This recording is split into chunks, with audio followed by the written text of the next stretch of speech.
Hi there. Good to see you folks again. Welcome back here, folks, to the LA Sparks 365 Network here, 24/7, 365. Comprehensive home of the WNBA and your two-time WNBA champion Los Angeles Sparks. Glad to be back with you folks here again. A couple of days off. Again, I know I had some personal demons and personal problems to put to bed the past couple of days, and also with work and school. Still hounding me as well. But with that, folks, welcome back here, folks, to what is tonight the one-man show of record that I like to call around here the guy with the petition here. Normally the two-man show of record, but normally tonight, folks. But only tonight, folks. One man tonight, because of course Chris Szymanski makes our main swingman host out tonight due to a dental procedure earlier in the day. With that, folks, again, a lot going on.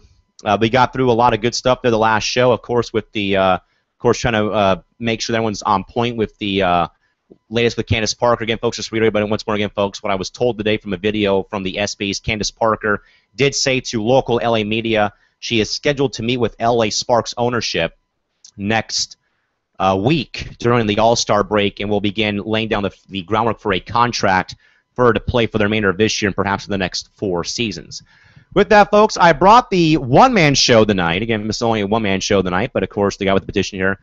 Folks, again, I know that it's been a recurring problem with not just the Sparks, folks, but with the entire league in a big standpoint, folks, of the problems with WNBA on television.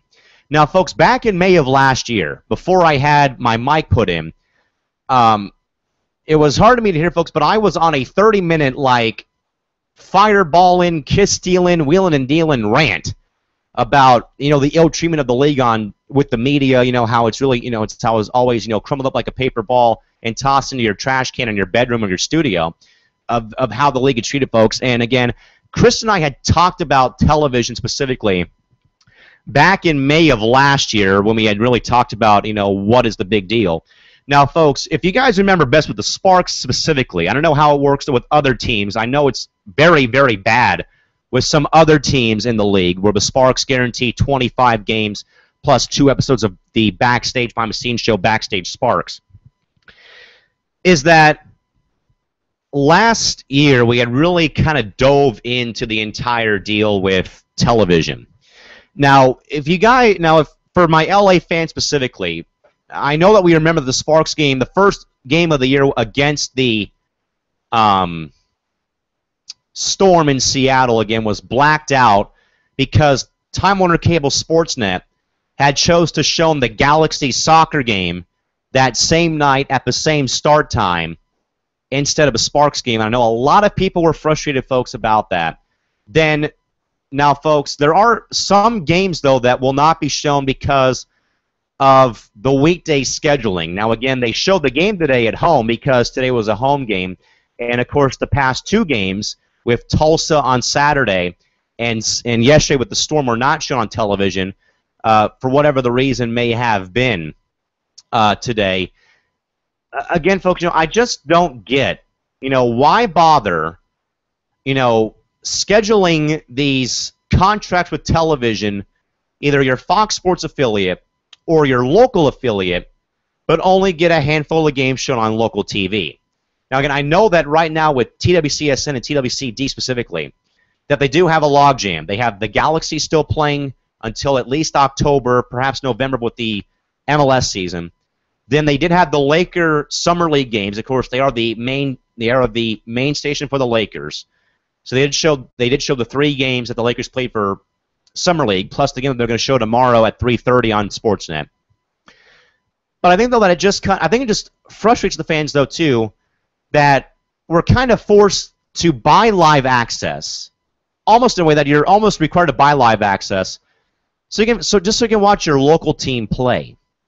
And the worst part of it sometimes is, specifically, folks, the first game, too, with the Storm back last month, was the first game, too, was also blacked out on live access because they elected to use the Time Warner Cable Sportsnet broadcast feed, which was delayed by 3 hours because of the Galaxy game at 7:30.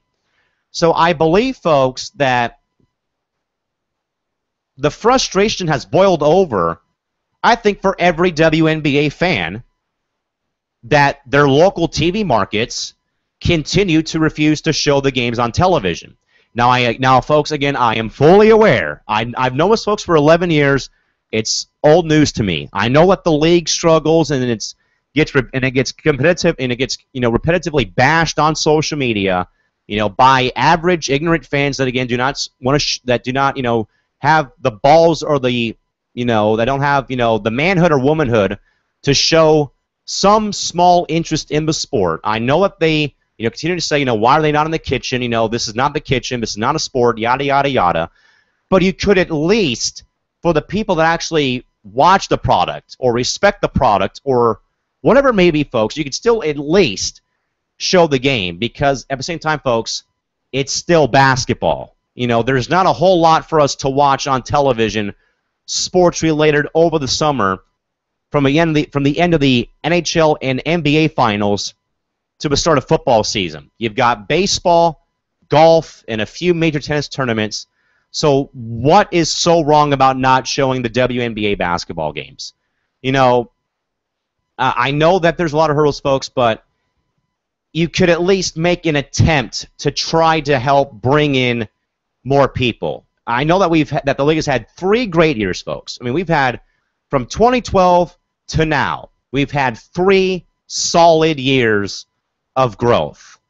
But, folks, for the average females that are at home, I know that, of course, the other great team, of course, our new American heroes, ladies and gentlemen, the U.S. women's national soccer team, they're helping grow soccer with their World Cup victory.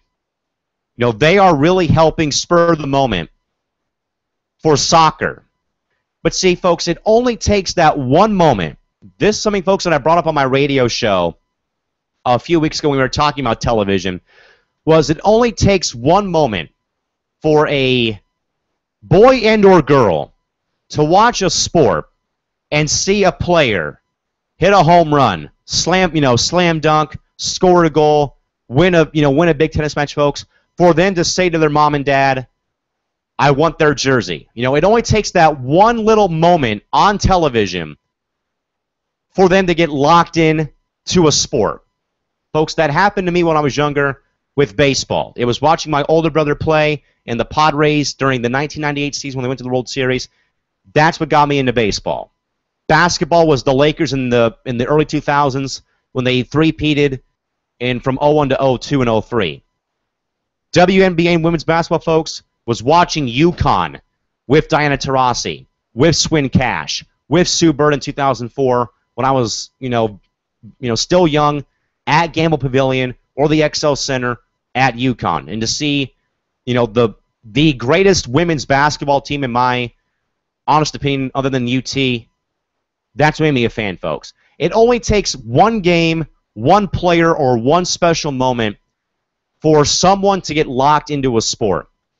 And if the WNBA wants to continue to have people come into the sport, they need to put the damn games on TV. That's all I can say, folks, is you need to have more than one game a week shown on ESPN2 and on NBA TV.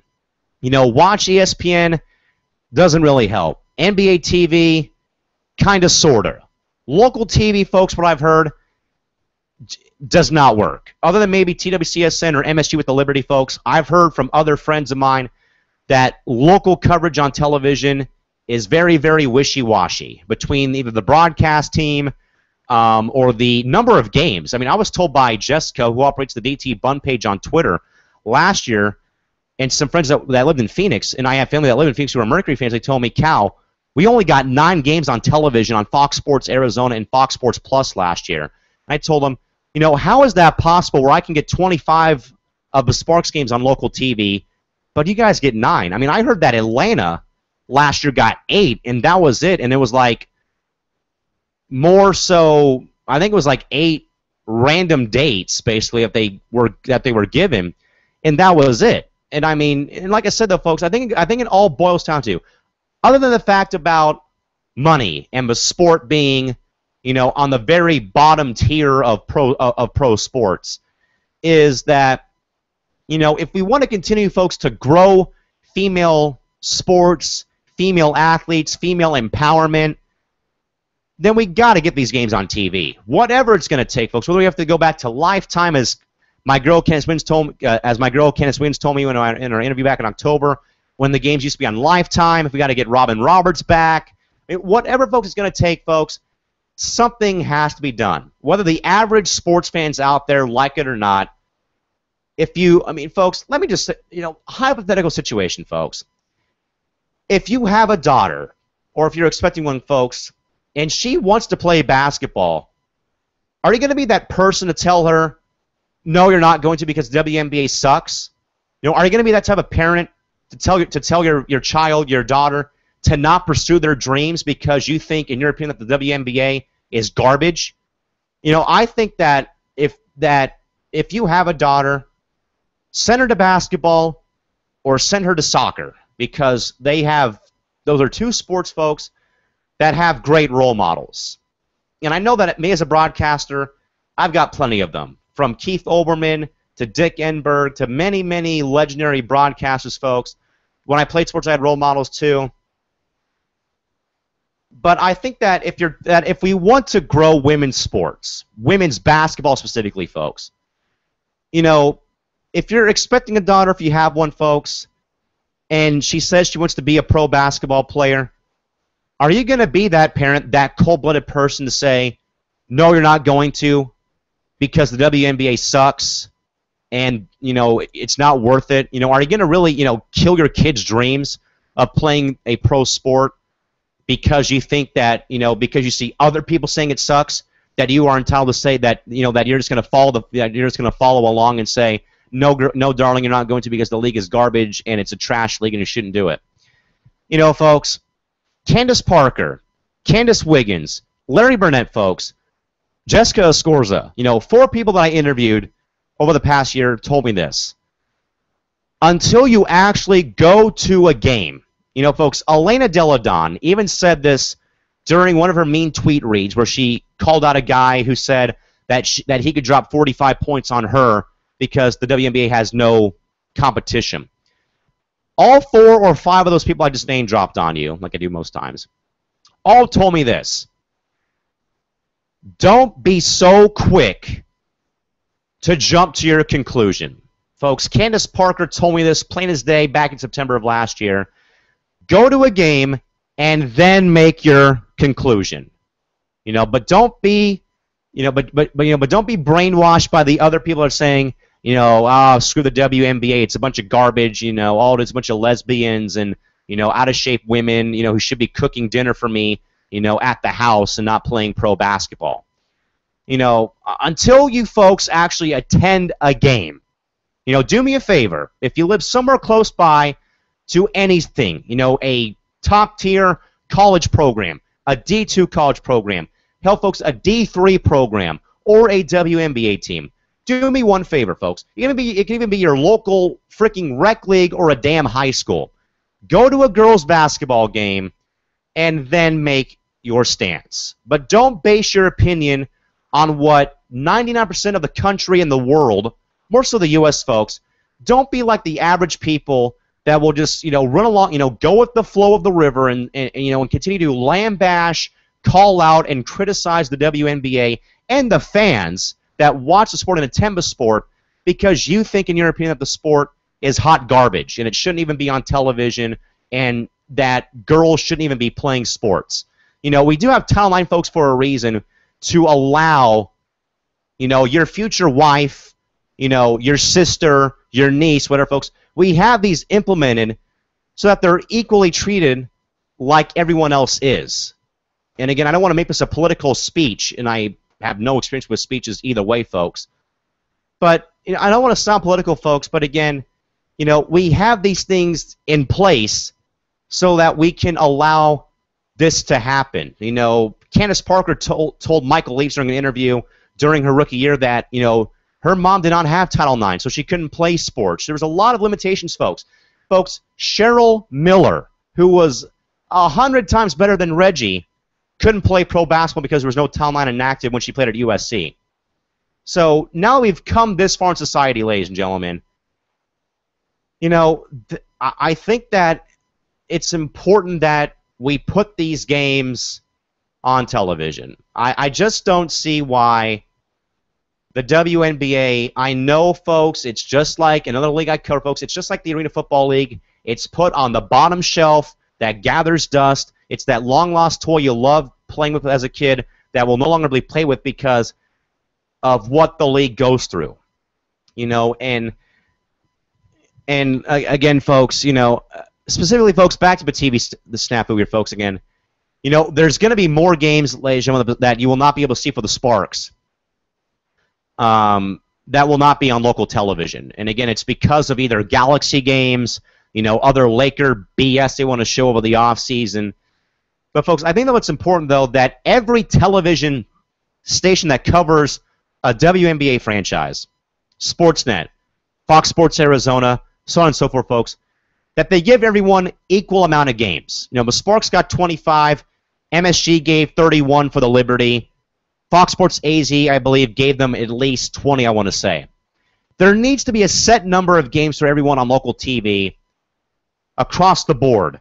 And also that everyone should get and I think, though, folks, that everyone should get an equal shot to play on ESPN2. It shouldn't always be Phoenix, Minnie, Chicago, Atlanta, or LA, folks.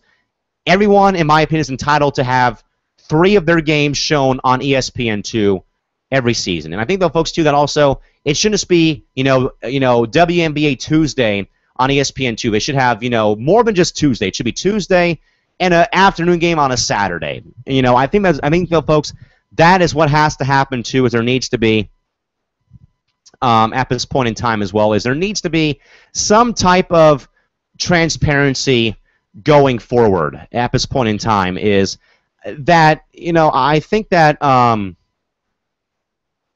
I think it's time, folks, that something has to be done where we can give every female sport, X Games, World Cup, soccer, basketball, we give them all equal credibility here. I just don't know or see how we can go this far and continue to not allow them to either play their sport and or play their and above all play their games on TV, folks. Now again, you know, can it be fixed, folks? I think it can. Now I think that it can be fixed, folks, because of what has happened positively. Not BG and Glory Johnson, not Isaiah Thomas, folks, but the positive vibe, the positive news, the positive growth that the league has gotten since 2013. You know, with Elena Deladon, with Skylar Diggins, with Brittany Griner before the snafu this year.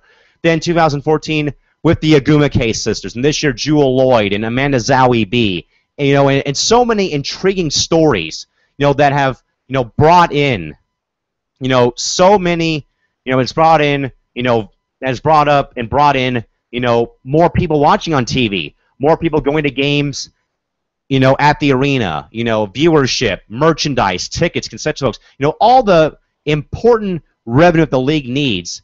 All that's gone up, folks, and it still is climbing. You know, the Mercury had 9,000 at their last home game. The Liberty had over 18,000 yesterday for their Camp Day game at MSG, where the arena was packed. You know, Wiggins shared a photo with me yesterday, and I couldn't believe how crowded it was, folks. So, obviously, something, folks, is, whether you folks want to, you know, say anything about it or not, the WNBA is going in the right direction for the first time in its league history. You know, so many factors from day one till now, folks, that they actually are doing something legitimately right. And I think, though, that it also helps, though, too, that with Magic Johnson and Isaiah Thomas, you know, 2 former NBA legends who are now in this league, you know, will only help to continue to help grow the league. You know, if there's, you know, folks as well, possible talk of WNBA expansion coming to the forefront again from an article posted by Laurel J. Ritchie a few weeks ago, folks. You know that, hey, we've had some good growth. Let's try to slowly rebuild the league back up to par. Between Houston, Detroit, Sacramento, folks, even sadly, folks, impossible talk of the Shock bolting out of Tulsa for Dallas. You know, so there's a lot of talk, folks. You know, a lot of good stuff, though, coming up about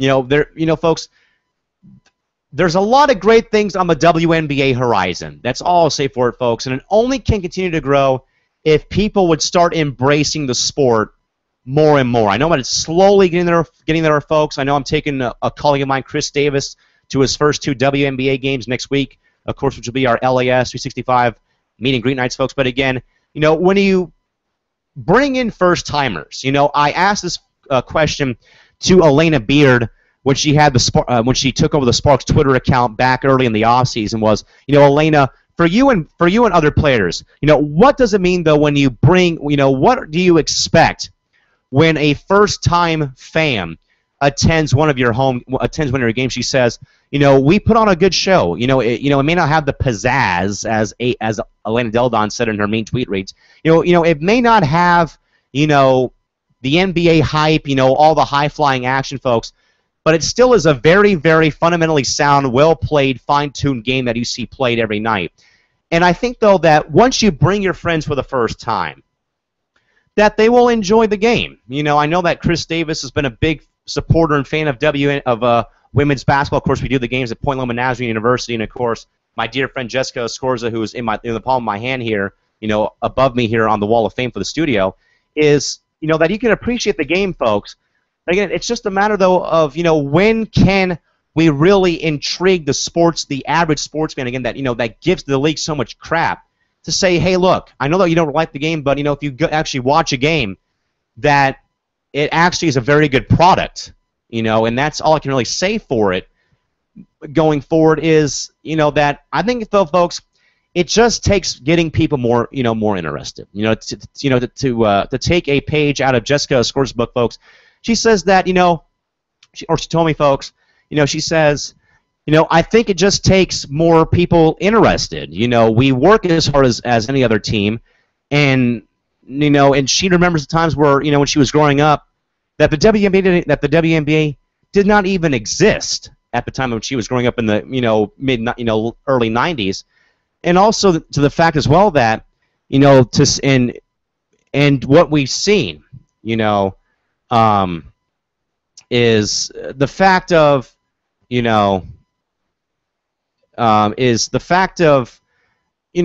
that when players can bring some positive attention.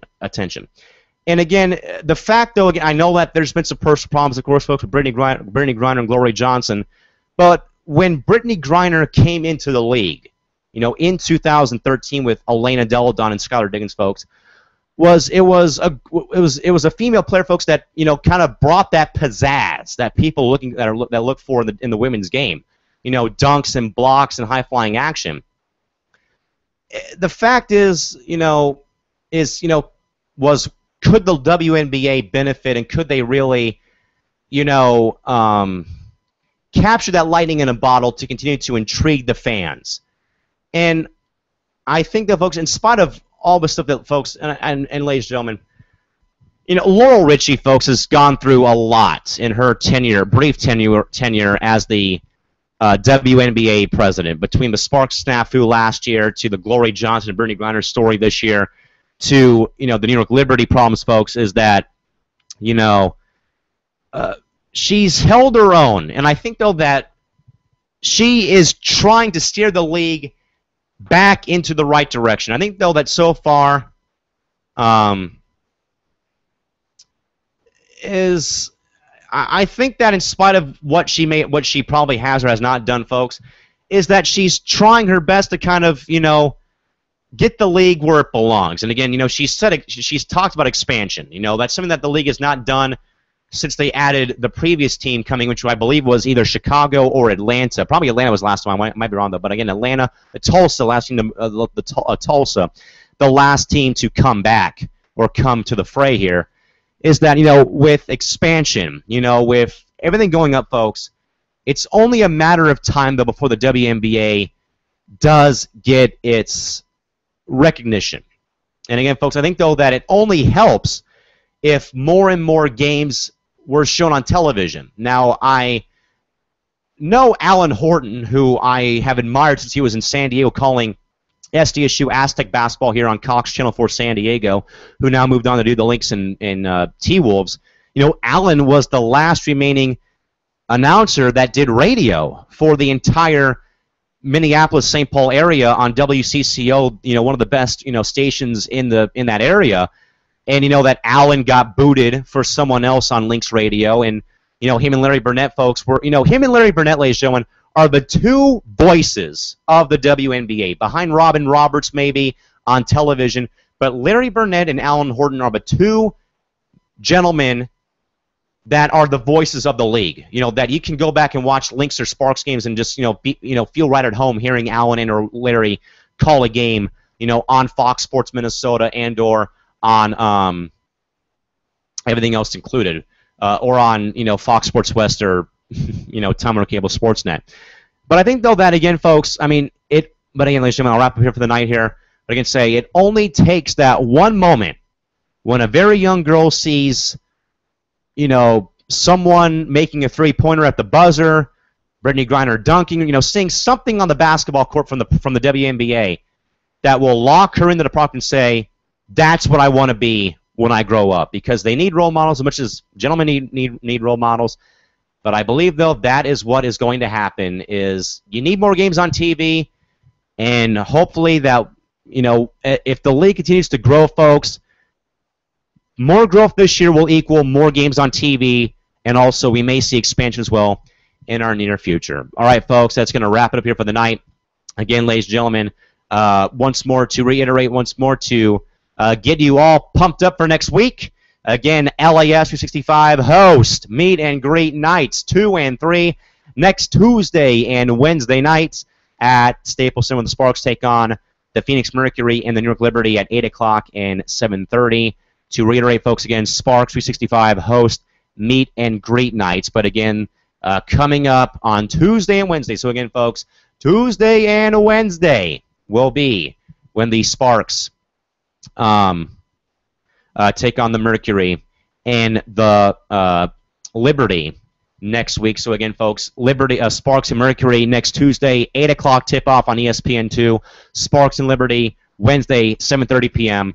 on Time Warner Cable Sports. And folks, we'll come back with you folks tomorrow night, probably tomorrow night, if not over the weekend, hopefully, and we will give you more information about the upcoming events. So again, folks, once more, but again, LAS 365 host meet and greet night with this guy right here next Tuesday and Wednesday when the Sparks take on the Mercury and Lynx and Liberty at 8 o'clock and 7:30. With that, folks, until sometime soon, please have a safe night. Drive home safely. Thank you all for coming and tuning in.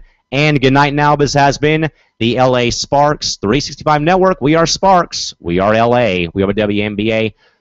We'll see you folks back here in a few days. Cal McClurg in San Diego from Studio 171 signing off. Have a great night. See you folks sometime soon. Bye-bye.